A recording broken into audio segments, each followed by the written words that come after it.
Wow, she is beautiful, guys. I did a video saying don't buy a dually, and a lot of people didn't understand what I was saying, so let me explain it a little bit better. When I first wanted to buy or decided to buy a RV, we were looking at like 25-foot travel trailers. We were looking to tow it with a Toyota Land Cruiser, and as you know, when you come to an RV dealership, I'm actually here at Beckley's Camping Center. I don't know if you can see the sign there, but I'm here at Beckley's Camping Center. And when we first start looking at RVs, we start walking around different floor plans. We went from a 25-foot to a 30-foot. Then I decided, oh, we need a Ram 2500. And then we went from a 32-foot travel trailer to this. And my point for saying don't buy a dually is for people who have never owned a big truck before, because before my Land Cruiser, that was the biggest thing I've ever owned. And when I bought my Ram 2500, we still went to a fifth wheel. So if you're gonna buy a fifth wheel, I strongly recommend, this goes for me too, this is really the truck you're gonna wanna buy, because it checks so many different boxes. For example, having a long bed with the stability, having the capacity, which is the biggest thing, not towing capacity, but payload capacity, cargo carrying capacity, which are the same thing.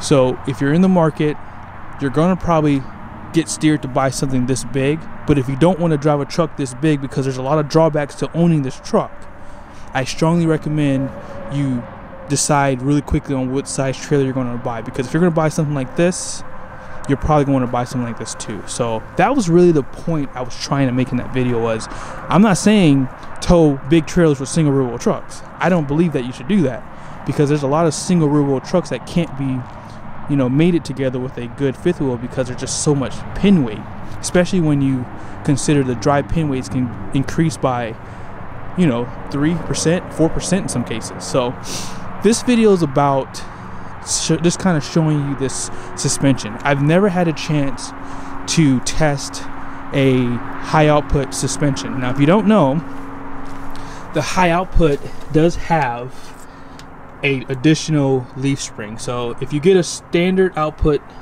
Cummins, you get this leaf pack here, and then you get these two over leaf springs. When you upgrade to a high output, they give you this additional leaf back here, and they upgrade the brakes and all that good stuff. So you get a more robust suspension, and you get a bigger braking system out back too. So if you want to tow a big trailer or any type of fifth wheel trailer, I strongly recommend just jump into this truck. But there is some drawbacks to owning this truck. Even I am not ready for a dually, because this is just not an easy truck to live day to day with. Any one-ton truck is hard to live day to day with, but having that dual out back is even harder. So on that note, let's go ahead and take a look on the inside, and then we're gonna go ahead and hook up. I'm gonna measure to show you guys some measurements to see how much it's gonna drop down. I really want to see if I can get this suspension to hit the bump stops and to make contact, basically. Let's get into it. All right, guys, here we go. Scoot the chair back a little bit. Now, this is a 2022, so it does have Uconnect 5. I was trying to get the navigation to show us how to set up your like trailer height, but I can't seem to figure it out. So hopefully in time, I will, you know, find out how to do that, because that was something that was added to the system. So I don't know why it's so hard to find that. So if I do figure it out, I'll do a separate video on that. I would have thought it would have been in this system here under trailer, and if you were to select your trailer, it would have like maybe a height that you can put in here, or it would be under navigation, but I could not find out how to do that. So on that note, you can set up your trailers individually. So if you have multiple trailers like I do, I have 2 trailers, you can set them up. My fifth wheel behind us is heavy electric because it's over 10,000 pounds, and you can name the trailer what you want. So this is a fifth wheel trailer. They have a dozen other names you can choose from here, or half a dozen other names I should say. And that's pretty much it. Now let's talk about these cameras, because the last video I did, it did not have these cameras. Okay, so they do have vehicle cameras and they do have trailer cameras too. And in this case here, we don't have any of these trailers to set up except for the the side, you know, basically the side-to-side view, which is the trailer reverse guidance. You can actually move these cameras to kind of give you different point of views. And you do have your backup camera as well as a bed camera. I did not have this on the last video I did either. So what we're going to do is we're going to drop that tailgate. The way you do that is by pushing this button, and then you can pretty much see that it drops down. And let's go ahead and take a look on the outside. Yeah, there's a lot of different camera views on this truck, a lot. And I like the layout of the Uconnect 5. This is a lot more like cleaner, refreshing than what you saw on the Uconnect 4, which I have on my truck. So this truck does have the 5th wheel prep package. It does have a 4-pin connector, and it has this new standard input too. And one thing I like about this Ram is, I'm going to show it to you here in a second, is when you do put on the camera system up top here for the bed, these LED lights will come on, which do help making hooking up your trailer a lot easier. Okay, and down below, something new, that same plug here, and you do have your 7-pin, and then you do have this new for 2022, which is a camera for the rearview mirror. All right, so let's take a look at that. For 2021, Ram did add this high definition monitor for your rear view. And for 2022, they did add the addition to the camera view for your trailer. So you can pretty much, if you have a camera on the back of the trailer, the little input I showed you on the back of the bumper, you can connect the trailer to that, and that way you'd have a camera view going out of here. So instead of seeing the front of your cap of your trailer, you see the back of your trailer, which is really a good enhancement going down the road, especially if you need to back up. So one thing I'd recommend, just turn off those sensors as soon as you can. I hate that sound. So I love having a long bed truck. I want to make sure I can clear the bed. I may have to lift it up a little bit, and I actually have to add my goose ball back here too, so we can actually put the weight down on the truck. There it is. Look at that bad boy. Oh yeah, we cleared it. It's perfect.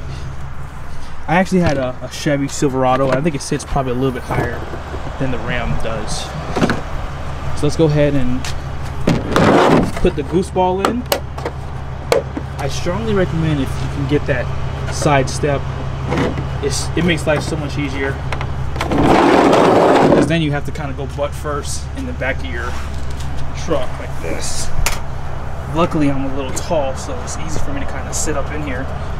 But this is going to be a BMW ball, and it just drops down in here, and then that's it. It's secure. I don't know if you can tell, but you can see that the lights are on in the bed. So whenever you click on this camera for the bed, those lights do come on. And let's see, I might be almost perfect. Wow. This was actually first attempt. All right, this should be good there. So it looks like with the high definition camera. And just so you know too, that camera is right up top here. It's the one to the left right there, and then that bed camera's right below, showing you this angle. So we're right under the coupler. So all we gotta do now is measure, and then we're gonna drop the weight down and see if we can get those overload leaf springs to hit the bump stops. This is about 2,600 pounds of weight. It might be a little bit more, because when I got it weighed, we weren't living in this full time. So it might be closer to 2,800 pounds now, I don't know. Let's use 42 and a half. That's about what it's at right now.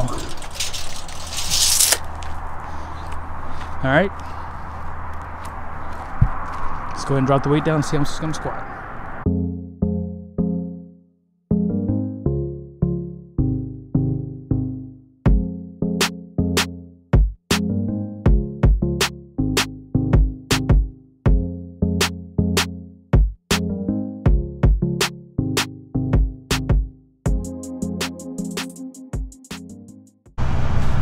One thing I noticed, let's see if I can put some lights on. I don't like how Ram turned this. This should be like, this should open up. That way you can see the plug better. You see how when you put the plug in, you can't really see? It does go like in like sideways, like that little square right here. But I don't like the way this turned. This should have went up and down, so it's easier to see what you're doing. So I hope they probably fix that in the future. It didn't even move, guys. It did not even move. It probably moved maybe 1.5 inches. This is 2,800 pounds, give or take, of pin weight. Pin weight. You see that? Like, they're off of the jacks. I mean, I'm willing to bet that you're not touching at all on these bump stops. Oh, that one kinda looks like it might be touching, but that one over there, not even close. One down here, this one, not even close. Look at that. Far away. So you're gonna need about 35 to 4,000 pounds of weight to make this truck start to really squat. I mean, that is just insanity. Like I said earlier, even though I said don't buy a dually, most people aren't willing to sacrifice comfort and day-to-day livability to own a truck this big. So it's better to just get a smaller trailer.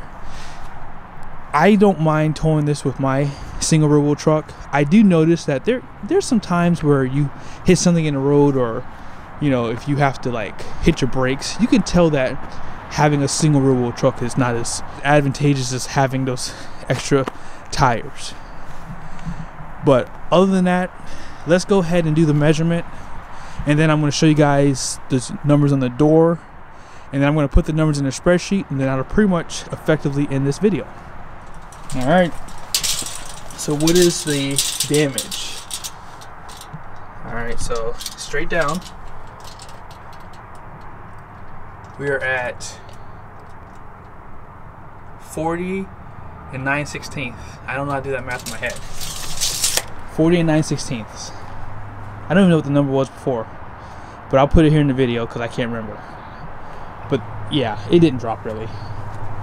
That's the beauty of having a truck like this. I mean, it just doesn't move that much. And think about it like this. You have the availability to get air suspension. So even if you do have to tow a trailer with 4,000 pounds of hitch weight, this truck is up for that type of job. I mean, it doesn't even make any move even on the regular leaf spring suspension. Imagine when you can just lift that weight right back up again. Wow. All right, guys, so here are your numbers. Gross axle weight rating up front, 6,000 pounds.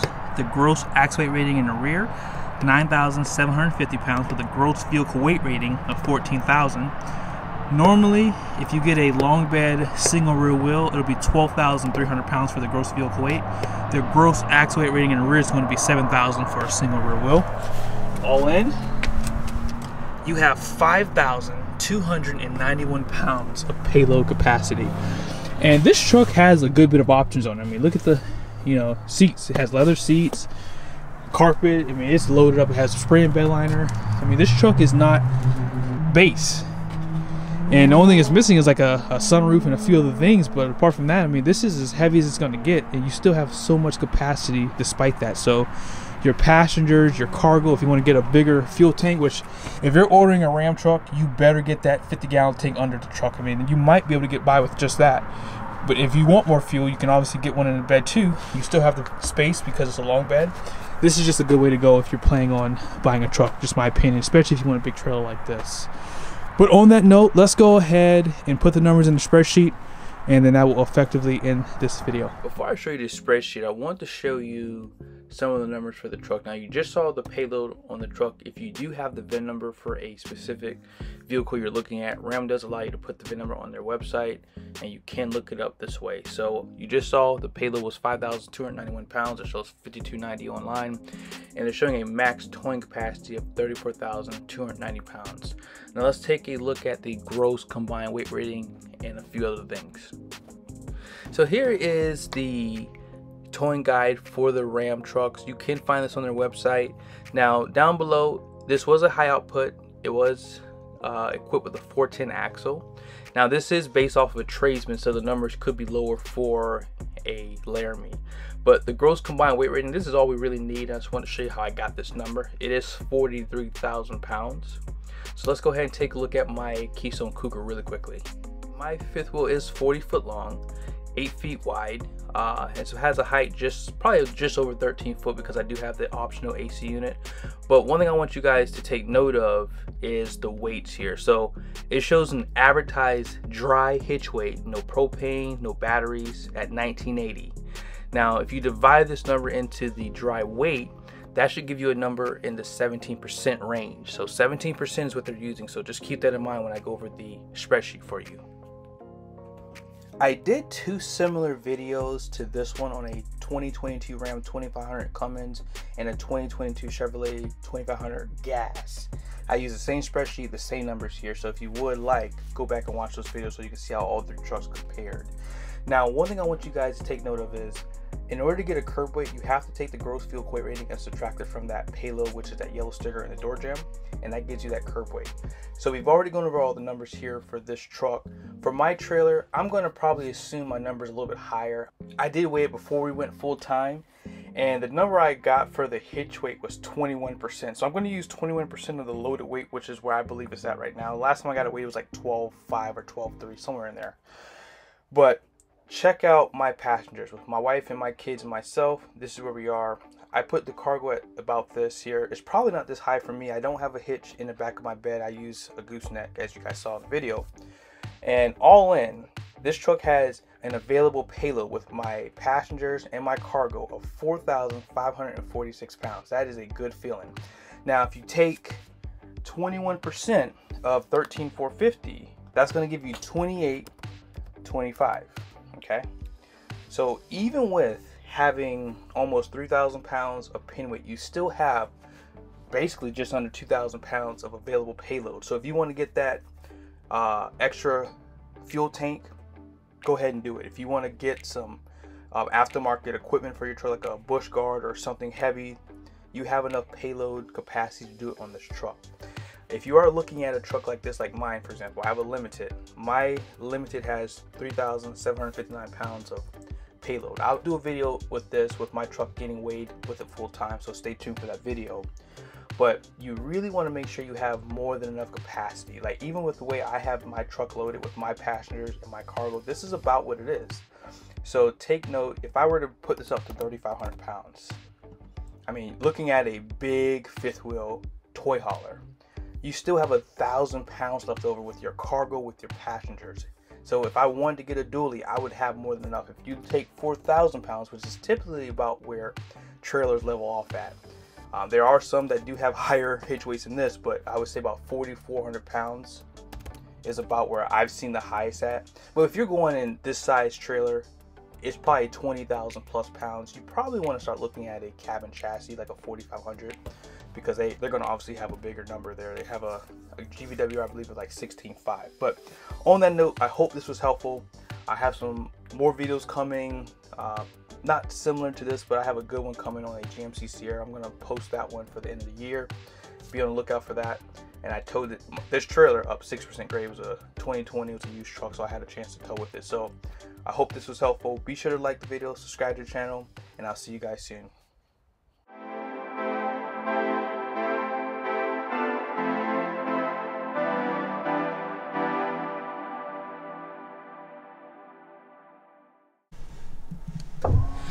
Before we end off this video, I wanted to show you those wide hips real quickly. Look at those wide hips. Woo!